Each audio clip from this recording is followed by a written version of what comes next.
તમારા બધાનું સ્વાગત છે મારી યુટ્યુબ ચેનલ કેપી હોમ ફૂડ્સમાં। આજે આપણે ઘઉંના લોટની મસ્ત એવી ક્રિસ્પી અને ક્રન્ચી એવી ચકરી બનાવવાના છીએ।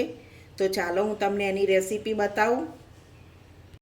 તો અહીંયા મેં આવી રીતે કુકર લઈ લીધું છે, થોડુંક 2 ગ્લાસ જેટલું પાણી મૂક્યું। હવે એક મારો મૂકી દઈશું।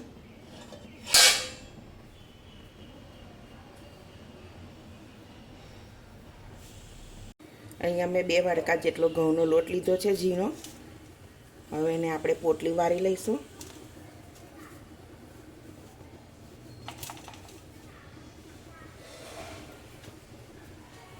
આ રીતે એને બાંધીને મૂકી દઈશું કુકરમાં।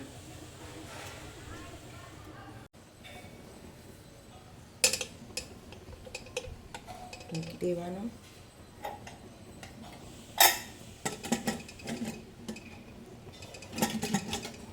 એને 3 થી 4 વિસલ કરી લઈએ। તો આપણો લોટ સરસ બફાઈ ગયો છે, જુઓ। હવે એને આપણે ભાગી લઈશું।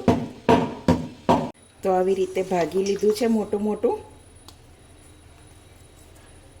હવે આપણે એક મિક્સર જારમાં એને ક્રશ કરી લઈશું।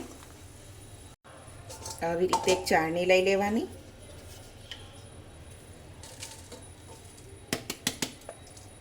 ચાળી લેવાનો એને।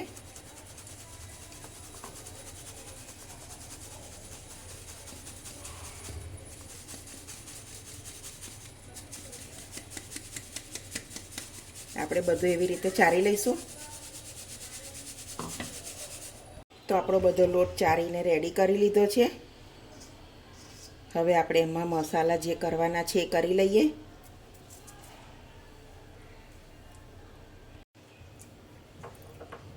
સ્વાદ પ્રમાણે મીઠું લઈ લઈશું, થોડી હળદર,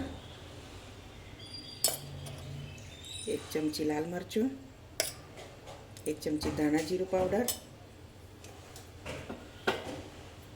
2 ચમચી તલ, આદુ મરચાંની પેસ્ટ 2 ચમચી, તીખાશ આપણે સ્વાદ પ્રમાણે લેવાનું।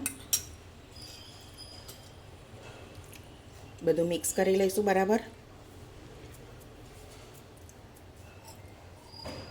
થોડું મોહન માટે તેલ ઉમેરીશું, બહુ નહીં લેવાનું તેલ,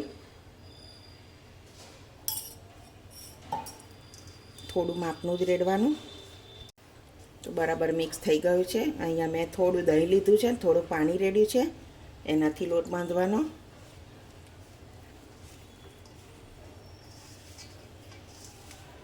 લોટ બહુ ઢીલો નહીં ને બહુ કઠણ નહીં એવો બાંધવાનો। આપણે જોઈએ તો સાદું પાણી લઈ લઈએ। આવી રીતે બધો લોટ બાંધી લઈશું।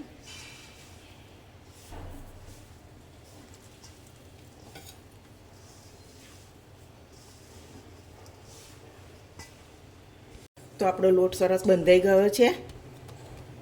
હવે એને આપણે થોડી વાર 5-10 મિનિટ સુધી રહેવા દઈશું। તો આપણો લોટ સરસ થઈ ગયો છે, જોઈ લઈએ।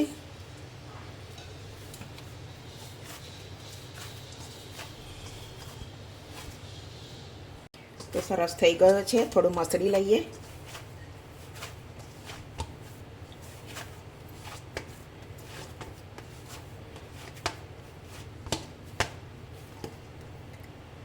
તો એક સંચો લઈ લઈશું। આવી રીતે મેં એક સંચો લીધો છે, એને તેલ લગાવી દઈશું થોડું।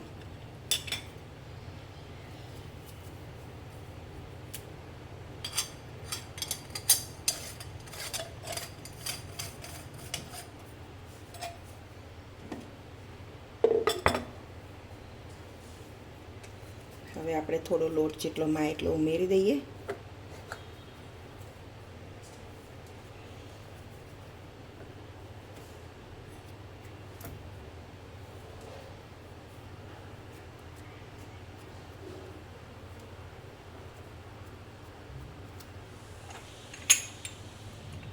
અહીંયા પણ તેલ લગાવી દઈશું, બંધ કરી દઈએ।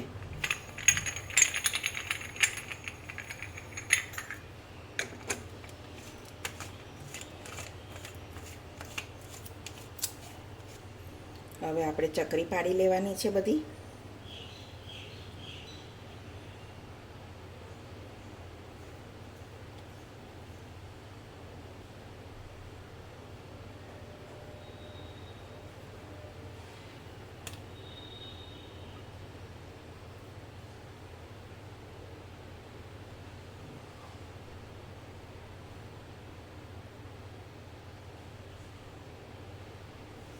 આવી રીતે આપણે બધી પાડી લઈએ. તો બધી ચકરી આવી રીતે પાડી લીધી છે. તેલ મૂકી દીધું છે. તેલ ગરમ થાય એટલે આપણે ચકરી તળી લઈએ.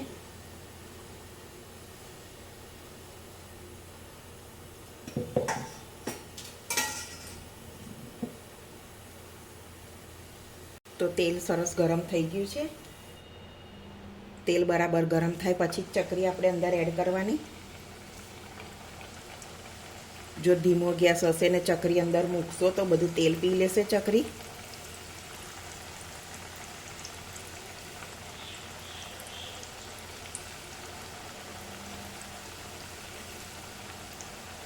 આવી રીતે બધી અંદર રાખી લેવાની. તરત એને ફેરવવાની નથી, થોડી વાર થવા દેવાની છે. પછી ગેસ મીડિયમ કરી દેવાનો.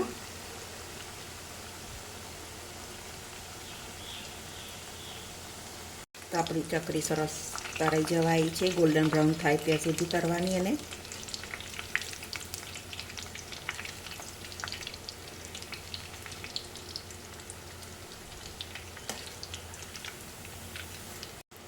તો સરસ ચકરી થઈ ગઈ છે, તળાઈ ગઈ છે આપણી. એને કાઢી લઈએ.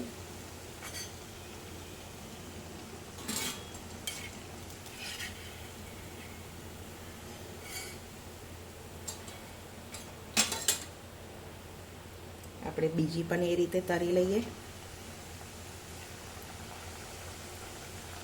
આ રીતે જ્યારે ચકરી મૂકીએ ત્યારે ગેસની ફ્લેમ હાઈ રાખવાની. ધીમો રાખશો તો બધું ચકરીમાં તેલ આવી જશે.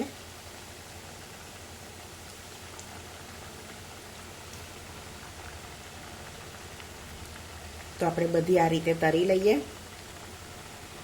તો આપણી બધી ચકરી બનીને રેડી છે. સરસ થઈ છે. જુઓ, બતાવું તમને. એકદમ ક્રિસ્પી. તમે પણ આવી રીતે બનાવજો, સરસ થશે. એકવાર જરૂર ટ્રાય કરજો. જો તમને મારી રેસીપી ગમી હોય તો વિડીયોને લાઈક કરજો, મારા ચેનલને સબસ્ક્રાઈબ કરજો અને તમારા ફ્રેન્ડ જોડે શેર કરજો. હવે મળીશું એક બીજી રેસીપીમાં. ત્યાં સુધી બધાને જય સ્વામિનારાયણ.